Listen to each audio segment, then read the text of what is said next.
Hey guys, what is up? It's Hunter Bick with DragTheBar.com, and this is going to be part 5 of my part 6 series against Barney Boatman, the Full Tilt Red Pro.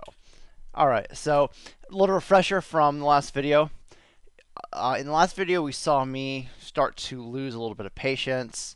I missed a few spots a few spots to bluff, and I think I, you know, made a couple mistakes examining some different situations. All in all, I feel like I still played pretty well. I definitely feel like it was more of my B game rather than my A game, however. Most notably, you guys saw me making very quick decisions, and that wasn't something I was super happy about. In terms of what Barney is doing, we also saw him make some very thin river calls, and like I said in the last video, I didn't expect him to be in the mood to fold anything, especially anything significant, and I definitely think that is going to continue going forward. So, he still thinks I'm very aggressive and he doesn't like folding to me. So, and I'm playing like my B-ish game at this point in the match. So, with that, let's get to the action. Alright, so we find ourselves out of position, having just called a pre-flop raise with fours. And kind of a tough decision here between... Actually, I don't really think it's that hard. I think checking and calling is the play. He hasn't liked us leading into him a whole lot. He tends to... I guess he can do all three. He'll call, fold, or raise. Here's a situation I think we can just fold. The board's drawy, and sure, we have the best hand right now. We're going to have to play guessing games going forward. And I have a new note on him. It says that I've never seen him full pot it for value. But yeah, I think folding the fours right there is standard on a board like that. So I call this 3-bet with the Jack 6 suited. And I decided to just fold here, mostly just because on that board, we know he 3-bets all of his pocket pairs, and I just think that if I raise him, he's not going to fold. We know he won't fold like a big ace, like ace king, and he's definitely not going to fold a pocket pair. And I could float him. That would be an option, but there's not a lot I can credibly represent either. So I decided just to give one to him and not fight back in that 3-bet pot. We're definitely going to raise up king queen though. Not too worried about. There's definitely a stack size where I maybe wouldn't 3-bet that hand, but this isn't it. Maybe like the 220 play, maybe like 220 BBs deep. Other thing is with pot limit, it's just easier to control the pot size, when you need to. So you can pretty much 3-bet a linear 3-betting range, regardless of the stack size, really.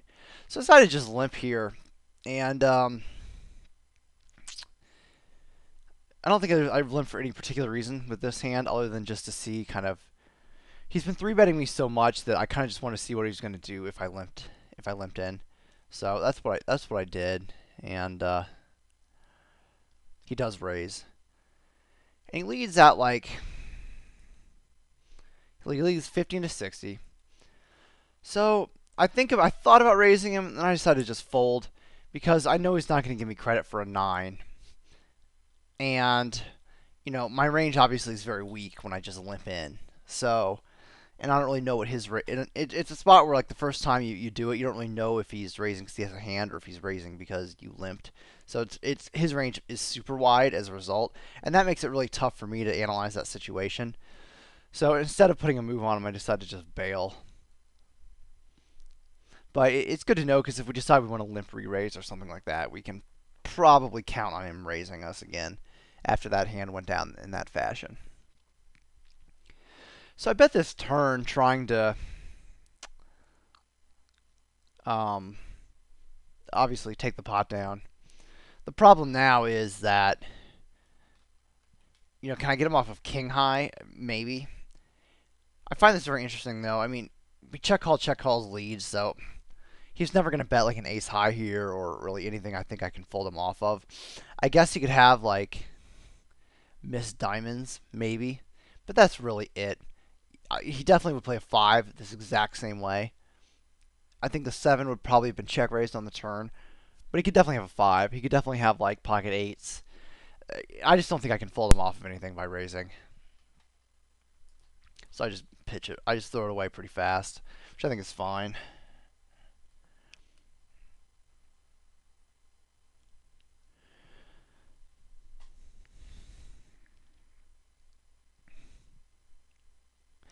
Not going to play the 9-5 offsuit.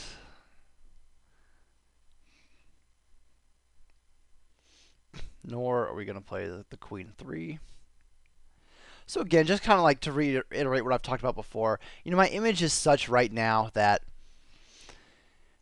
my cards and my having a better hand on average is very important to my edge right now, because I just have to have better hands than him on average. So I have to stay kind of tight right now. When he's, in the last video, at the end of the last video, he called a river bet on a 4 flush board with bottom pair top kicker. So with no flush. So, it just goes to show he's very, very call-y right now. So I really have to be careful about hand selection. So that's why you see me throwing away probably more hands than I have in the past. All right, so we got kings. Clearly, we are going to 3-bet. One of those rare situations where I wish we were playing no limit, so I could raise bigger. All right, so we flop the king. Huge flop, obviously, and an action flop, because there's a lot he can continue on this board. So I decided to just make it 120 into 180.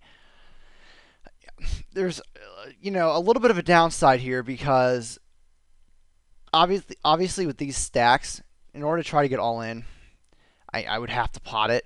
But at the same time, so far in this match, he's been very, he's folded a lot when I c-bet after I 3-bet him. So I'm trying to just be cognizant of that and bet an amount that I know he can both call or raise me with. And I'm still going to be able to build a big pot, on the turn of the river as well. But I do want to make sure that he puts some money in so that we have a chance to win a big pot. And he does just fold right out of the gate, which was a little irritating, especially when there's a lot of gut shots and draws and paired hands he can have on that board. But sadly, he just didn't have anything, I guess. So I've been calling these ace-x hands offsuit. Often I'd be most of the time heads up I'd be throwing these away. But against Barney, I feel like I can make these situations profitable. So he checks back. I said just bet half pot here. I think he would have c-bet a lot of his pairs, and that board just, when he doesn't c-bet a board like that, all these high cards and Broadway draws and gut shots, it just looks to me like he's giving up. It's like, why wouldn't he bet like any pair there? I mean, I think anyone would c-bet there. So I just think he has nothing, and he expects it to have hit my range. So I just bet half pot and make it look like it did. Just make it look like a value bet so he can fold. I definitely think this is the type of opponent where I can get away with like a half pot value bet, because he's going to think that, or excuse me, a half pot bluff, because he's going to think I want value, and as a result, he's capable of folding. I don't think he's as much the kind of guy who's going to say, well, my pot odds look good, I like my chances. So I think that's just one thing to keep in mind about an opponent like this. All right. Not going to play that. So again, just trying to stay tight. I've been pretty snug, pretty solid. Like 40. My VPIP from the big blind is 42. I think that's about right. It's pretty consistent with my normal game. We're definitely going to see about our gut shot, knowing we can call here with these stacks. And we do call. And the flush shows up. Now, out of position, he's done a lot of checking and calling with his flush draws. So I really don't think he has a flush at this point. But when he leads out on this texture, I can't really do anything about it, because he hasn't been following up a lot. And when it looked very value-y to me. And the other problem is in order to take this pot from him, I think that he could definitely have like a single diamond in his hand, which means he's not gonna fold to any amount of money. If I raise him, even though he maybe should, I don't think he will. So I'd have to float him again and then like bomb the river. And when the board's fairly connected, I'm gonna have to fold if a diamond shows up. And they're just kind of I don't have like a really great grasp of what percent of his range is like on this particular texture. I don't have an incredible grasp of where he is in the hand, because on a board like this he could definitely have several things, and we know he's not in the mood to fold to me at all. So I just think I have to give up. I think bluffing is going to be very expensive, and I'm not sure how successful it's going to be. And when I don't have a good feel for if I don't have a good feel on the profitability of a bluff, I like to know that the bluff's going to be profitable, especially before I run a big one.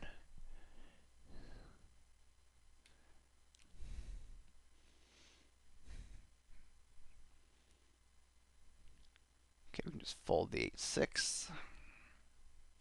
So he's making like a small comeback, but that's fine. I actually like it when my opponents will make a semi comeback before I stack them again, because it tends to keep them in the match.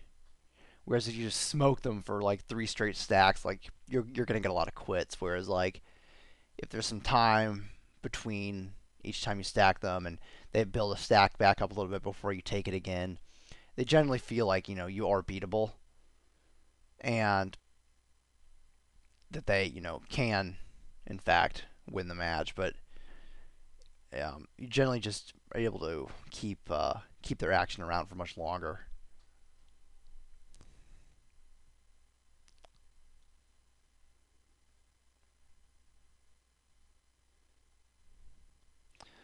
All right, so I make sort of a loose call out of the big blind.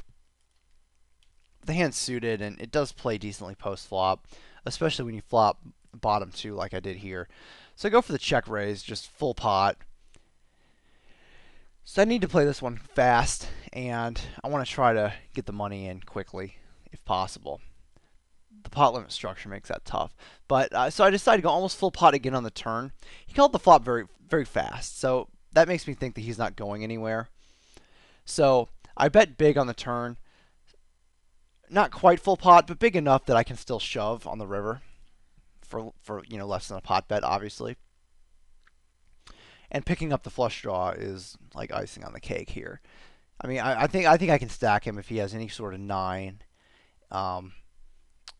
If he has an overpair, and I think he might call again with like 5-6 or 8-7 or something like that. So ace is a really good card. I mean, ace-9 got there, but like really that's the only hand that I think could have gotten there that would now have me. But like I said, any 9, So all in all, the ace is a really good card. I'm hoping it doesn't scare him. And if he can, I think he can hand read decently. I mean, he shouldn't think this is in my range unless he puts me like squarely on ace-9. So, but nonetheless, aces do scare people. So I'm a little concerned that it's going to scare him. But nonetheless, I think I just need to. Okay, so because of the ace, I was going to say I think I need to just put the rest in, and that may be the way to go. But I decided that the ace would have scared him enough and he has enough one pair hands that I just need to bet like half pot now, just to try to get him to pay me off. So that's what I did. I bet 600 into 1140, and he just folded. So I mean, he very well may have had a draw. There were a few different straight draws on that board. And if he had like 9-8 or something, it may have been a hand he was going to play for 2 streets, but not 3 anyway.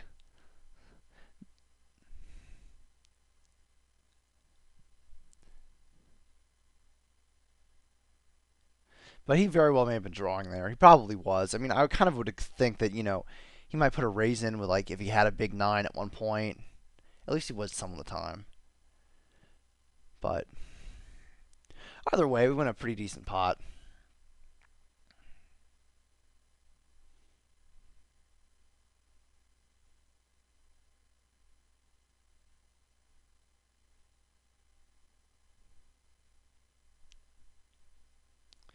Alright, so ace 4.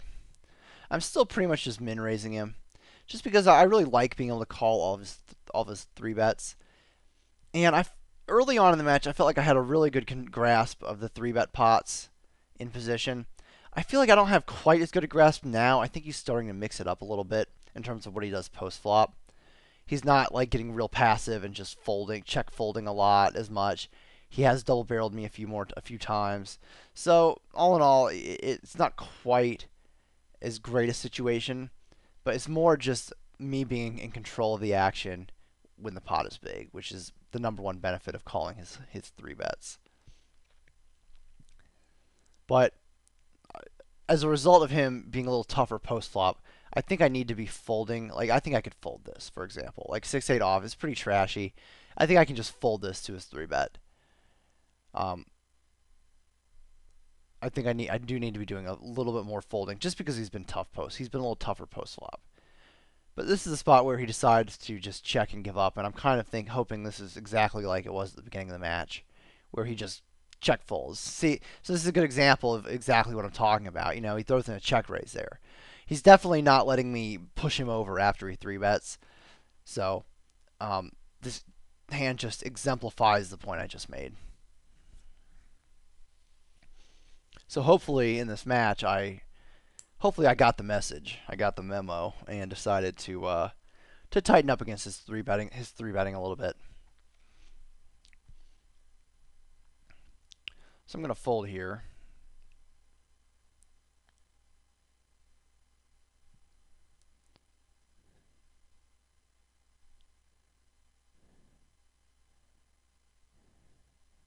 Gonna fold there. I do think I had one other.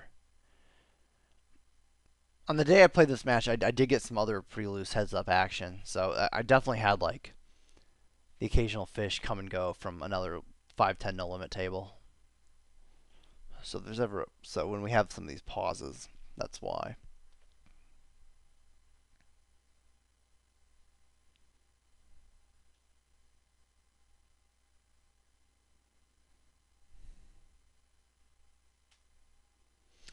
Unfortunate that he decides to make the rare fold when I have ace jack.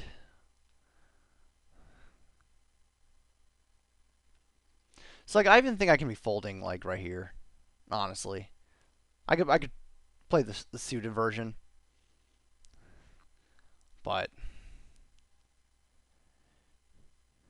so I decided to check it back because I've got showdown value. I decided to check back both streets. I've got showdown value. I don't really want to be check raised again, and I know his respect for me is pretty minimal, so I think that I just take my showdown value here. I don't really see a whole lot, especially by the river. You know, I think he's going to call me with any pair, any pocket pair. I can't really rep much at this point. I can't rep anything. So if he checks the river, I'm just going to check back. He comes out full pot, which I think is really interesting. You know, it's like he definitely has a lot of like air here and a lot of hands that I beat. I don't think he would do this with ace queen or ace jack or ace 10, you know. So it's hard for me to think he could do this with like a slightly better hand. I think he would just check. So he's got like, and I don't know if he would do this with like pocket eights. Like he checked the flop and the turn with them.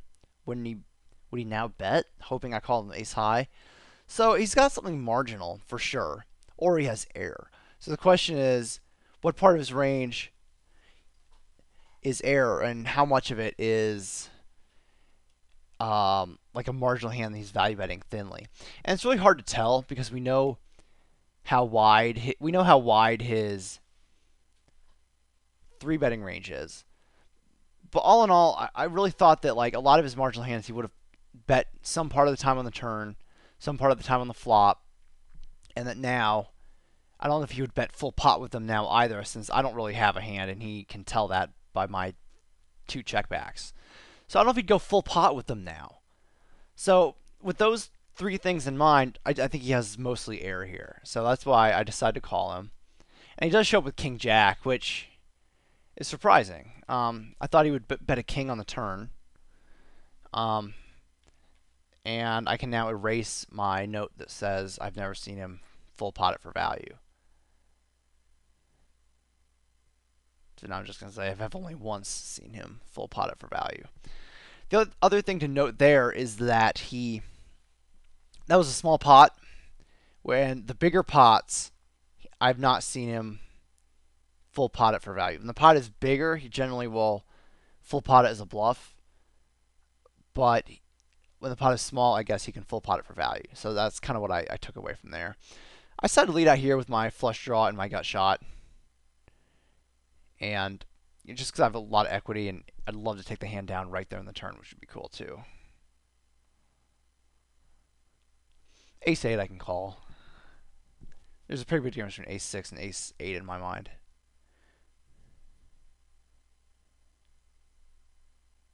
Alright, so now he's leading out, and I'm just going to call.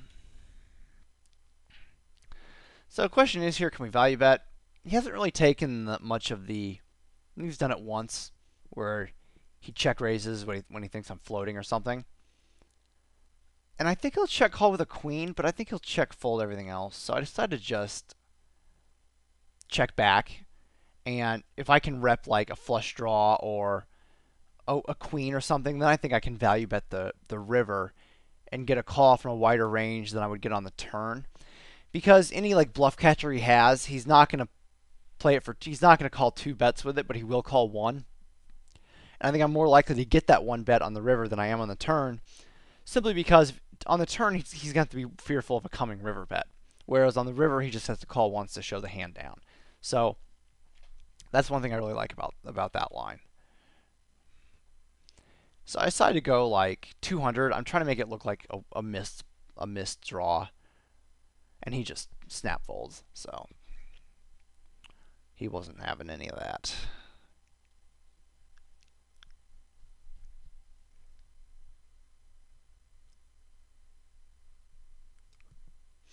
And the rail is not too kind at the moment. But it's not like those idiots know what they're talking about anyway.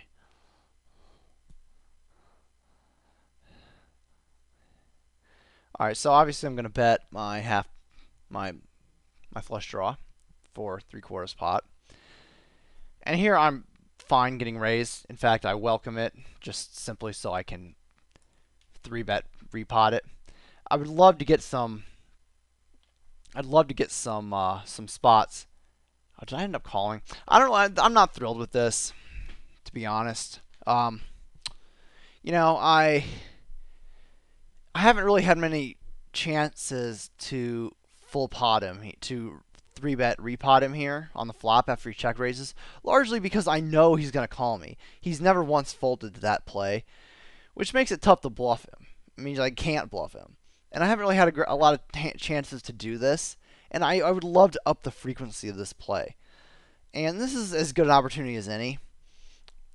The converse of that, the bad side of that, is that if he's not going to fold, and I miss, I'm going to have to like jam the turn on my flush draw, which is not ideal.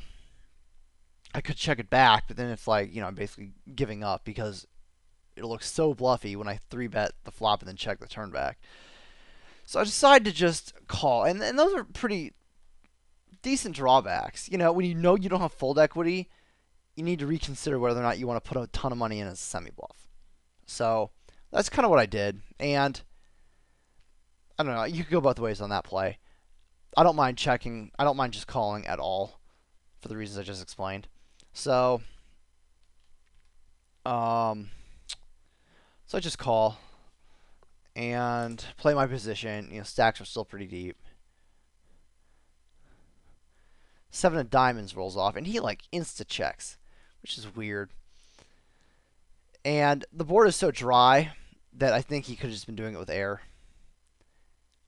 So I decided to fire. I still have I have a ton of equity against his range, especially against his air. And taking the pot down right then and there is an excellent result. So I think he just when he checks so fast there, I think he just have to bet.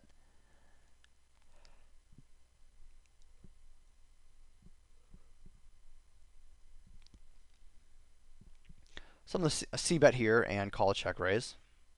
But he just checks and calls, which makes the ace like not a good card because I don't think he would check raise an ace. I think he would check call with one though.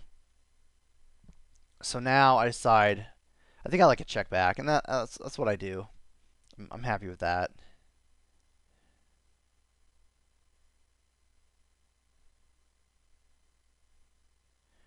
And he leads out. He's not going to lead out a 5, I don't think. And so it's like, I don't know if he would lead out with a 9. I guess he could lead out with a 5. The 4 straight does make it a good bluff opportunity if he had like random Broadway cards he checked and called with. Although I think he would still check raise those decent amount of the time. So it's kind of a tough spot. I think I can find a fold. I think I would prefer a fold. He does play. The biggest thing here is he does play his like, if he had like, 8-7, 8-6, or spades, he would play those the same. And I am getting 2-1, so I only have to be good, 1 and 3. And I think it's close. I'm not sure I can fault a call here, but I think we can fold here too. I think it's perfectly. I think folding's perfectly acceptable. Yeah. So he had 6-4. I should be said like look at this board. 6-4 is definitely in his range, just like every other gut shot is. 3-4, 6-4. Those are in his range. And when he comes full pot at me, just like he came full pot the last small pot we played for value, I think it's foldable. He could have 5-4. He could have 9-4. There's a lot of 4s in there. So I think at the time, and I think in my analysis of the hand just now, I didn't put enough weight on how many 4s are in his range and the fact that he actually has them. I think I was a little too caught up on the fact that it's a nice looking board to bluff with the 4 straight, even though he has a ton of 4s in his range. And when I just explained the hand, I definitely don't think I made that point very clearly, and I kind of probably didn't put as much weight on that as I should have. And I think I probably made the exact same mistake when I actually played this hand. So clearly, against a loose opponent, I think that's something I can work on there. It's like as a good player, we as good players, we're often very caught up on what are good boards to bluff. And as a result, I think it's easy to apply that thought process to opponents who aren't going to be bluffing there a whole lot. They're, when they are firing, they actually, we have to put those cards in their range. So I decided to float this check raise just because he has attacked these ace-high boards in the past without anything. So when I call it, I think it's a really good spot to it's just a good spot to float him. So I call it, and he checks again. So now I'm going to, make a value bet looking bet size for 210. And he folds quickly.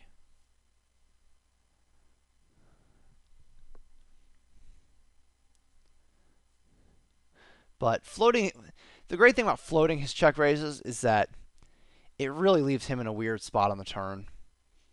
And that's good.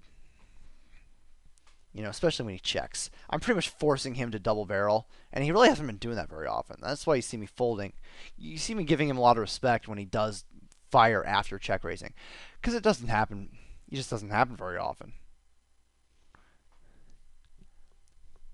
I do feel like I'm playing a little bit better in this video than in the previous installment. That 7-7 hand probably being the worst hand I've played so far.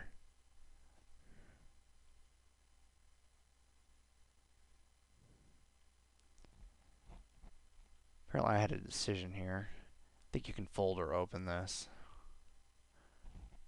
I decided to just fold.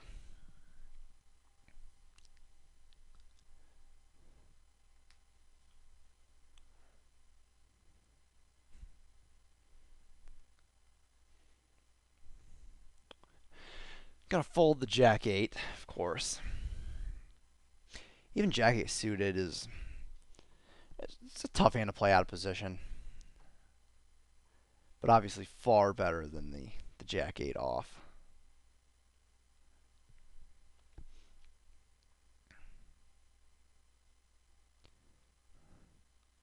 The one thing I'm not interested in doing is giving up a huge pot at this part of the match. I definitely do not want to be doubling him up because I think he's just going to keep rebuying, and I think he's easier to play with a small stack size.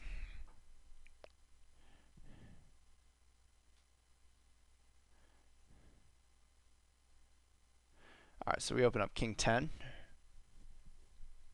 and he finds the rare fold.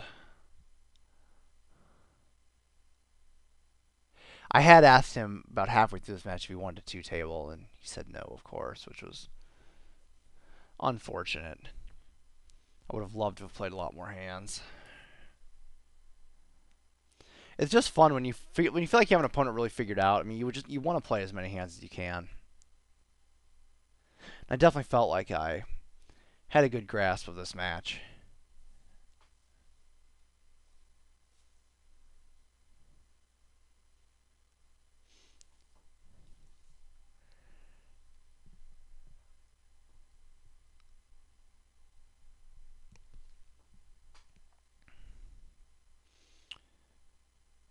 Okay, so we can. I find it interesting he would check something back and then raise the turn. It's hard to decide what to put him on there. You know, a flop flush, I guess. Maybe semi-bluffing. I find it impossible that he would be semi-bluffing a big club on that board just because he would have raised. He would have bet the flop. But either way, there's really not much I can do about it, so I just have to fold. So I decide to lead into him here. Try to keep my leading range a little balanced. I wish I'd picked a little drier board than this, because this has a lot of draws. A lot of, it's got the flush draw. I think you can raise like a hand like Queen Jack. I kind of just saw, looked at the ace high board and decided that it was a good spot to attack. But, so I bet fold it, which is obviously I'm not going to do anything other than fold.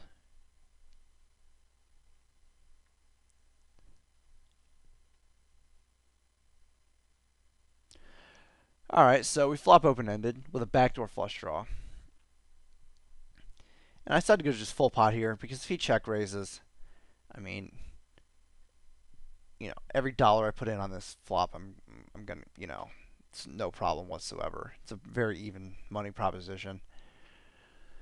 And the ace shows up, which isn't a great card. And I decided to just check back. I think I could bet it, actually. But at the same time, I think that the board is still so dry that I think he could definitely be just check calling with anything.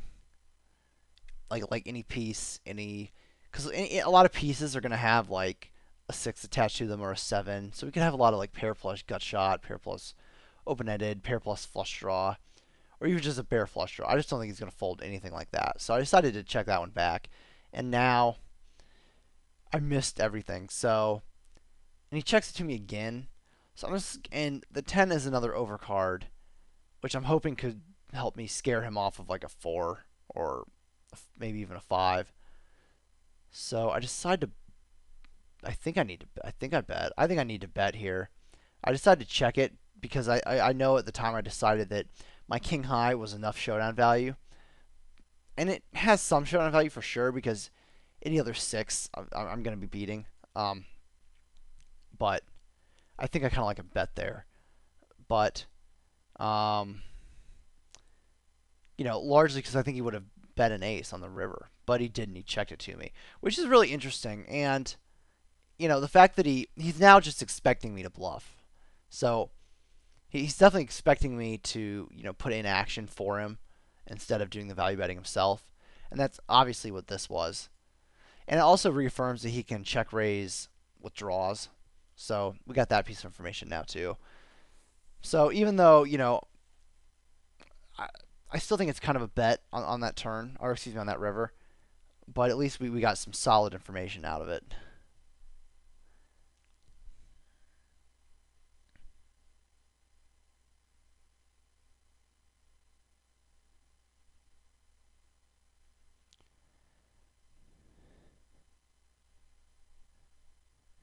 Alright, so that's a fold.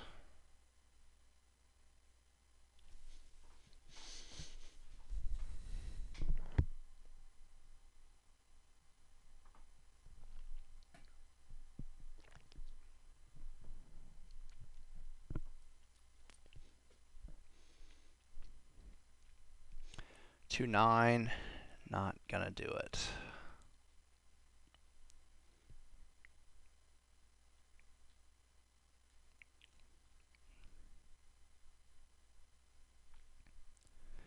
Okay, so we flopped two pair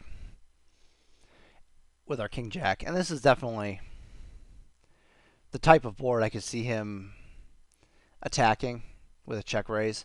So I make my c bet a little bit bigger, give him a chance to really create a big pot for me. And he just checks and calls. Ace is obviously not a very good card, because we know he's going to call. We know every single ace is in his range. So I think I just have to check back now. And a 5 shows up. And he can check and call with like a king or a jack also. So again, I kind of think that after he saw me not value bet, he saw me not bluff the last hand when he checked his ace-6 to me. I expect him to now, because of that, I expect him to value bet an ace himself here. So when he does check, I don't really think he has an ace very often. So, and as a result, I'm going to bet to try to get value from like another king, a weaker king, maybe even jack, something like that. I got to keep value betting him thinly because he still thinks I'm full of it. So I know he's going to call me with some bluff catchers. So I definitely need to. I think that's definitely a bet on the river.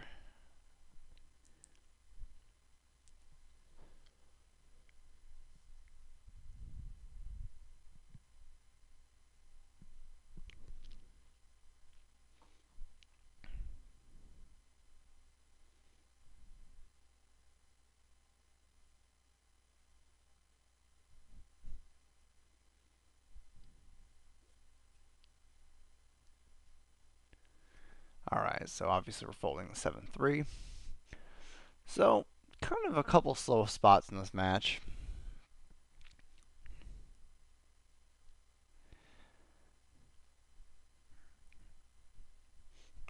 This is a good hand to 3-bet, a little bit deep. The suitedness really, gives a lot of possibilities. And I do decide to 3-bet here, or excuse me, c-bet, which I think is like an okay c-bet. I'm not like thrilled with it, just because that texture really hits his calling range pretty hard. But I do have overcards, backdoor flush, backdoor straight, but it's not my favorite play of this match by any means. Now I'm in a situation where I just have to fold. At the same time, he has been folding to 70% of my c-bets and 3-bet pots, so I'm still 3-betting a pretty tight range. So, I think it's fine. But an unfortunate board nonetheless.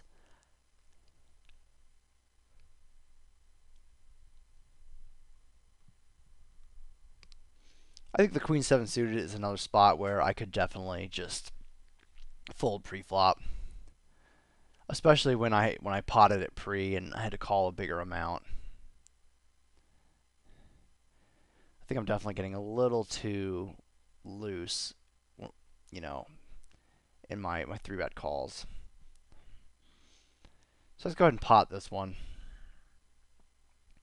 Now that we're a little bit deeper, I'm hoping to get the pot build a little bit better. And once again, I click the repot button and then just call. I think if my king's slightly better, then I could repot it. I know that this board is going to often run out to be pretty tough to play on later streets. And I decided just to keep the pot a little on the smaller side, which I think is okay. I like to get that extra piece of information whenever possible. I hate this check back. I really do. I think that's really bad. I guess at the time I was thinking about. I mean, I just have to. It's like I temporarily forgot that he check raises a third of the flops. I really needed to bet that turn. I think that's pretty inexcusable. I think I played this hand way too like weak tight. So that I'm not happy about. I guess I was just a little worried about him check. I can tell you right now what I was thinking. I was thinking about how he check raised that 3-4-5 board with the ace six, for an open ender, and how that six definitely not only does it not only does it connect with the seven and the eight in terms of like two pair hands, but 8-9 got there, so that sort of thing. So I don't know. I'm really not that impressed with that check back. So I river a 10, and now this is a really weird situation where, I mean, if he had a 9, obviously he has a straight now. So we're just going to see what he does, and then decide how good our two pair is.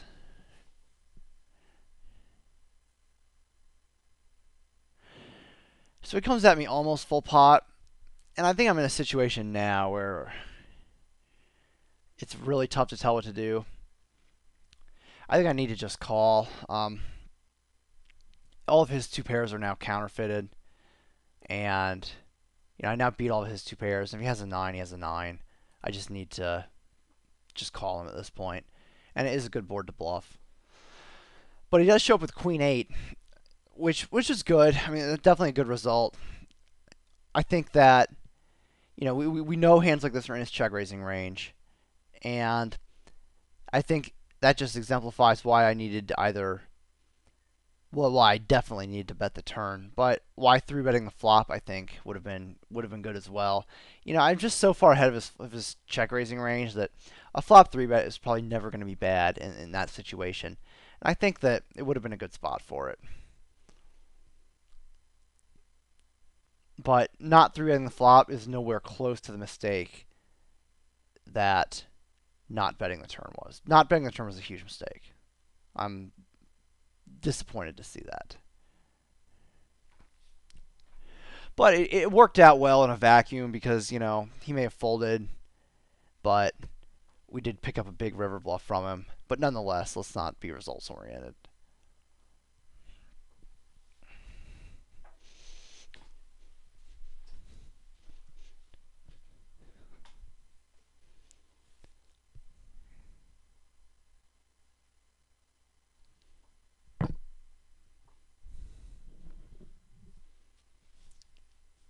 So I decided to limp in the ace-4, largely because he's been 3-betting me a lot, and I didn't want to have to fold this. Because hopefully what this means is that I was starting to tighten up against his 3-betting range. And I'm just going to fold that. No reason to do anything else. But, yeah, hopefully I'm starting to adjust by tightening up a little bit and folding to more of his 3-bets. Because some of these 3-bet calls are definitely too loose. So I decided to pot it. We're still a little bit deep. I think he could still come over the top for 90. And I made it 50. I think I just made it 40. I don't think it's really going to matter a whole lot, but he definitely seems to be check raising me more often when I bet half potted or 2/3 instead of like 4/5. So, or in that case, 5/6. But I definitely think that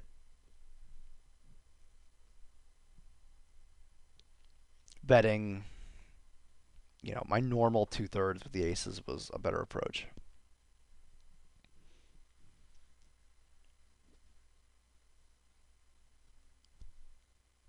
The other thing to think about in pot limit that I think that is easy to get away from is, when you're shooting for a very consistent looking style where a lot of your c-bets are the same size, that sort of thing, you can't just all of a sudden deviate when you have a big hand and just start potting it, because it's going to be pretty obvious.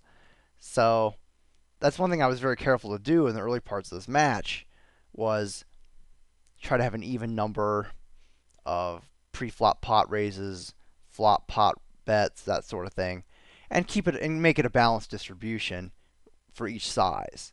So I think that now at this point, I think I've maybe gotten haven't been doing that quite as well. I definitely in this video haven't really seen myself like, well, I have a couple times, but for the most part, my bet sizes have been very consistent. And considering how the last half hour of action has gone, I think I just need to keep with that consistency for the ace ace hand. So I think that was a small mistake for sure. But it's just gonna really stick out. Like if you're put yourself in your opponent's shoes, if you see somebody always betting 2/3 on the flop, and all of a sudden they're betting bigger, I mean you're gonna notice that. It's not that hard to recognize. So just something to keep in mind. It's a lot more noticeable, I think, in pot limit, just because of with the restricted betting structure. So you can't just start firing pot when you haven't been doing it a whole lot. All right, so I float him on the flop here. I have backdoor straight, backdoor flush, by the way, which is important. 2 backdoor straights and the backdoor flush. So I have a lot of like disguised equity here. All of those that you add up all the backdoor straights and the backdoor flush, I mean that's 4.5 outs. I mean that's pretty significant to go with my ace out, which I think is going to be out and out a lot. So, and then add all that together with my ability to float him, and I think you have an automatic call on this flop. So he does bet the turn though, and at this point, I mean, like I talked about a little while ago, he just doesn't do this very often, and I'm not gonna I'm not gonna make a big stand here.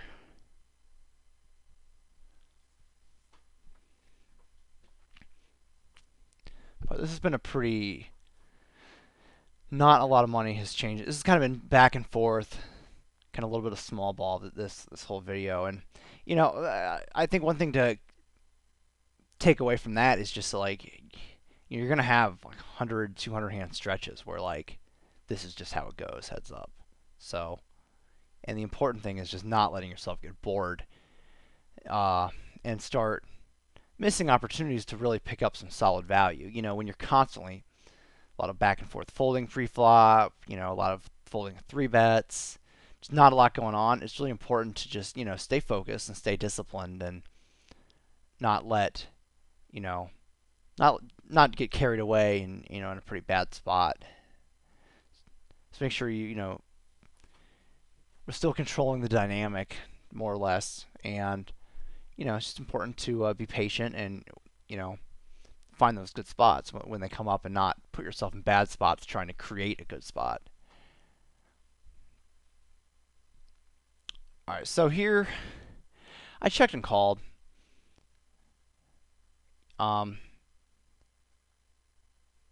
Which I think is fairly standard on a board that he's always kind of a dry board, but one he's always going to c-bet, and he just double-barreled me. So considering he's just double-barreled me successfully a few times in the last 5 or 10 minutes, I'm going to expect him now to start doing it more because he's had some success. He's had some short-term success with it. So basically, what that means for me is I either need to be prepared to do a double float, or take that line with good hands, or fold, or not float him in the first place, not call the flop light in the first place. So important things to keep in mind here. Yeah, I mean this guy. Barney Boatman is definitely adjusting. I mean he's definitely made a couple adjustments. He doesn't make them particularly fast. He generally seems to require a pretty big sample size before he changes the way he plays, but he definitely is going to do it. So definitely something to keep in mind. And this is an easy bet when I pick up all these outs. And so now I got a call. Now I'm in a spot where like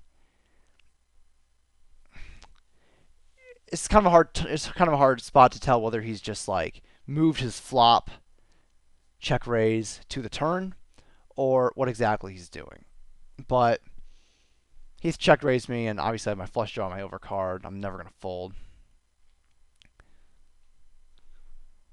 And now he checks, which is interesting.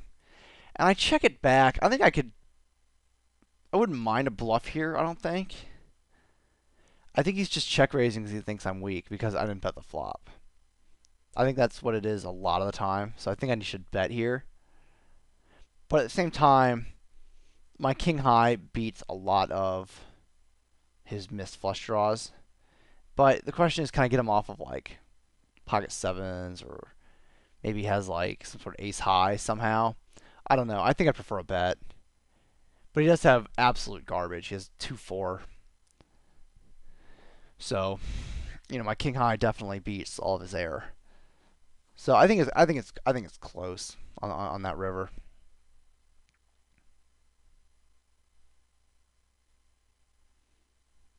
I think I prefer a bet though.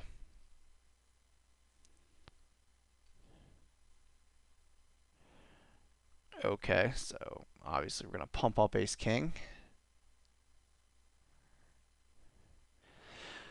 So an interesting texture. I feel like I'm way ahead of his range, like crazy ahead.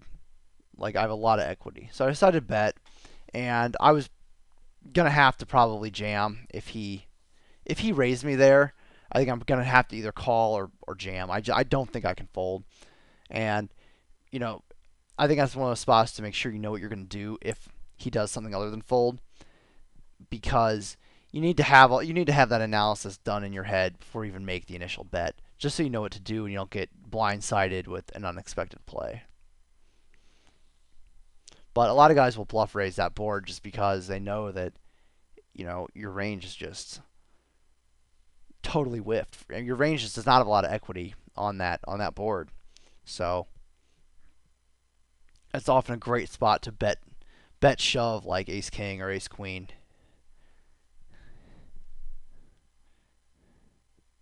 Now against Barney, it's definitely gonna be a little bit closer, but I definitely think he's starting to make some bluff raises, and he does check raise. He does check raise with air, and you know he did win that last 3-bet pot when he raised and I folded. So I definitely think that he's perfectly capable of bluff raising in that spot.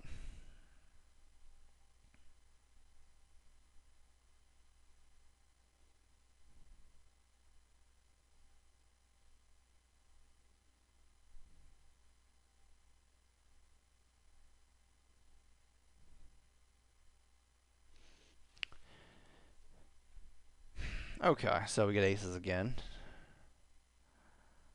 Hoping to redeem myself from those small but I think significant mistakes I made the last time I had them. I need to slow down a little bit. I think okay, I didn't act too quickly. That's good. So I make it 140. Obviously, this board texture is so drawy that I think he can raise a draw. He can come along with a wide range of hands. So I decided to make it big to try to get my pot built. And he just folds again, which is disappointing. But that is generally what he does when after he calls a 3-bet.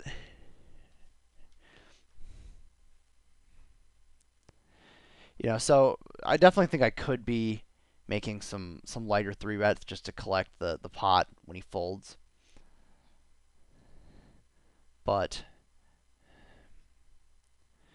it's also one of those things where like that's going to add a ton of variance, and I feel like my edge is pretty darn solid right now, so just wasn't really sure to what extent I needed to do that. Definitely an option though. So ace 9 suited, I'm going to call.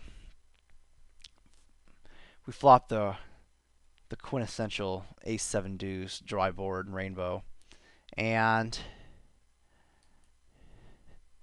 I see no reason to do anything other than call. He has been double barreling me, and I want him to keep that up. So I don't want to get in the way of his double barrel by doing anything, by raising the flop or anything silly like that. So I check the flop. I check the turn back for kind of the same reasons. I'm just trying to get him to induce. I'm just trying to induce some action. I think it's tough that he. I think it's just kind of hard for. I think the queen is actually a really good card because he could have that. But I think that kind of like the last time, I think he's going to call one street with his bluff catchers, but not two, and I want that one street to be on the river. And the other bonus of checking back is I can maybe induce some action if I can get him to put me on like a 7 or something. So I don't think he has much, so I'm not going to bet a whole lot. like 230. I just want him to call me with a queen or a 7 or a pocket pair. And he doesn't. You know, it could definitely be, that'd definitely be another way to play a float on next time on an ace high board, is float him um, with air and then check back the turn. So that way, you know, I can just kind of widen my river betting range there, and you know, even things out a little bit in my range. And also against people who realize that often that turn bet is polarized. Often, you know, that's a good time for them to check raise bluff. But also, they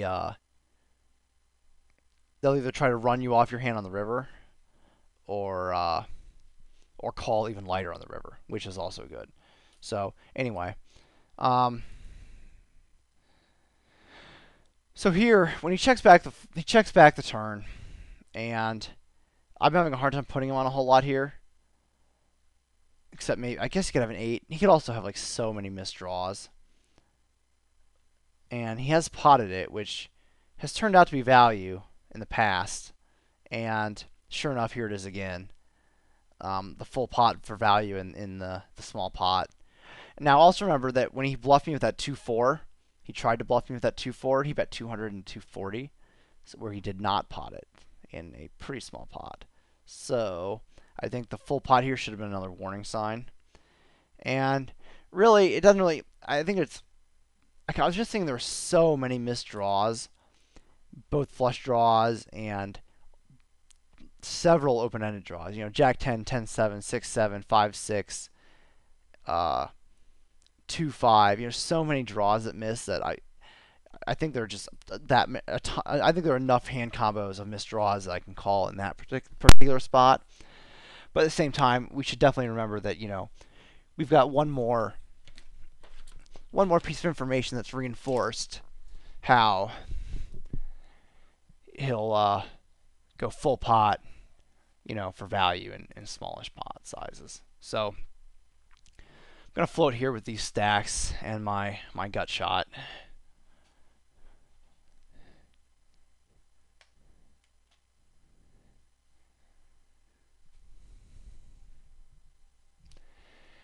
And he's coming at me again. I decided to just fold. Even though that bet is so small, but it's just a really tough spot. Like, he just doesn't fire there very often. And he bet so small, it was almost like he was looking for value and trying to, you know, was worried about the flush scaring me or something. And we know that he check raises his draws and his gut shots and things. And Queen Jack got there, so the flush draw. Didn't think it was a very good spot to fight back.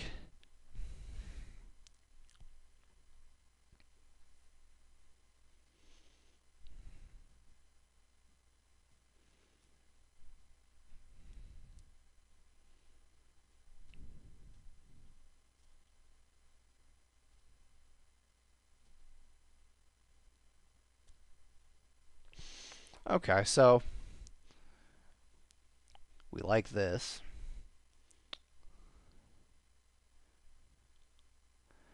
And we're going to go full pot. And he just folds.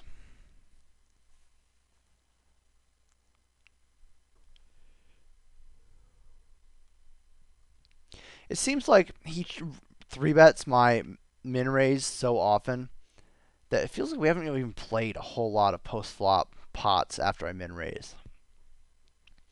That's one thing that's definitely kind of interesting.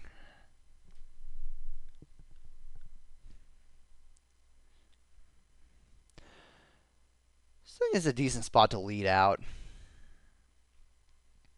I think I'd rather lead here than check raise or check fold. And just trying to see what a 3-bet would be. 350.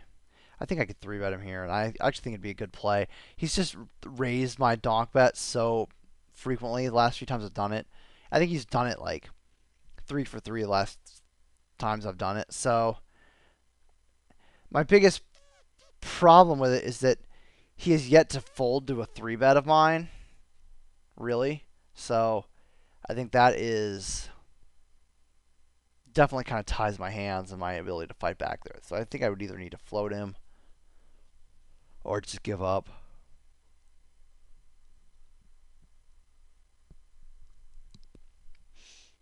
So we got aces again. The third time in one video, which is phenomenal. And I'm going to make... He's been folding to so many of them. He's folded to all my c-bets lately.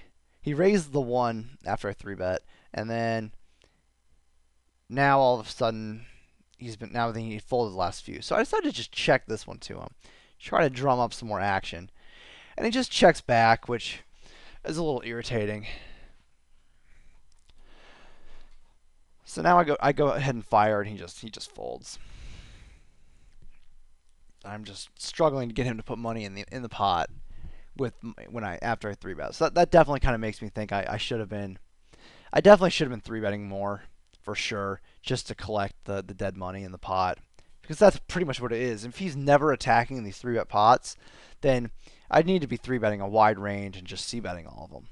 Yeah, I mean it's going to show a profit, but that is an adjustment I wish I had definitely done a lot more of watching this match again.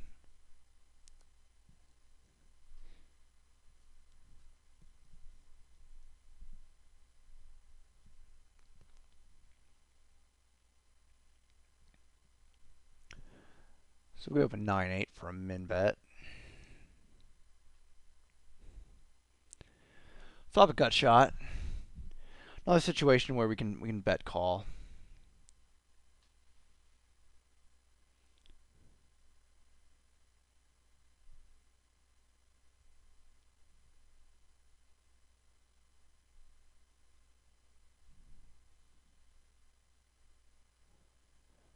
And that's what we do. Because remember, a lot of our value from our bet calling isn't from the gut shot. It's from our ability to take it away on the turn when he checks. So I just go full pot. I think that he just folds quickly. I decided to get a value bet in for full pot. Or excuse me, I decided to get a bluff in in my full pot range. That, and I can definitely rep that 7. And if I go full pot pretty quick, it's just going to look so strong. So I call Queen 10 to his 3-bet. And I decided to quickly call. And I thought this was definitely an attackable texture. I think that he will continue with his, his paired hands, but he can also obviously get him off his air. So here's a spot where I decided to take the line that I talked about a few minutes ago, where I'm very aware at this point that all of my recent 3-bet pot hands against him when I have the button, I have taken this line where I call a flop, check back the turn, and then bet the river. And he's folded all of them. And they've all been for value, but I decided to do it as a bluff now, simply to kind of even things out. I don't want to all of a sudden bet here. I think it might look a little suspicious. So, especially on a texture like as unlikely to have hit me as this one. So that's what I decided to do. The other thing to note, the other positive here is any face card I can bet, because it'll be like one more Broadway card, one more over card to his like medium pair, because he has all the pairs in his range, remember? So I thought that was another possibility. And it'll also make it harder for him to call with ace high on the river. But a 7 rolls off, which I thought was a great card, because I can rep this flush draw very well. And so I check it back. I think that's interesting, and I don't like it. What was I thinking here? If I had to, I'm thinking that I thought he would play. I've seen him play flush draws this way after 3-betting. He would bet the flop and then start check calling. So I definitely thought at the time he had some flush draws in his range. I wasn't sure I could get him off of like an ace high with this like board that it has, the 2 kings and a bunch of low cards. I wasn't sure I could get him off of an ace high. And at the same time, my queen high does have a lot of showdown value against, like, 8-9 through, queen 9, really. Jack 10, 10-9, 10-8, all those hands are in there. And I thought I had enough showdown value to just check it back. Thinking about it right now, I think I do have a decent amount of showdown value. I think I would still bet it, though, just because it's so easy for me to rep this flush, and it's so easy for me to rep a hand like jacks. But I still think I prefer a bet. The other thing is just the recent history. He has really been folding a lot when I take this line. One thing to note is that I can't rep a king because I didn't bet the turn. So this particular texture does make this kind of a tough decision. But I think I would prefer a bet. And he does have sixes, which is kind of exactly the sort of hand I was putting him on. Whether or not he was going to fold that, I think it's up for discussion. Just like I said he wasn't going to fold, I wasn't sure if I could get him off ace high or not. For the same reason, I'm not sure he's ever going to fold a hand like that or pocket eights or anything like that. So I think it's very, very close.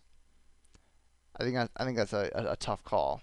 That actually may be a better spot to just go ahead and bet the turn and screw the whole idea about being consistent with previous lines, just because I need to have that fear of the river bet in him, or else I'm not going to have the full equity I need. So that may not have been a very well implemented. That may have been a pretty lousy time to implement that concept.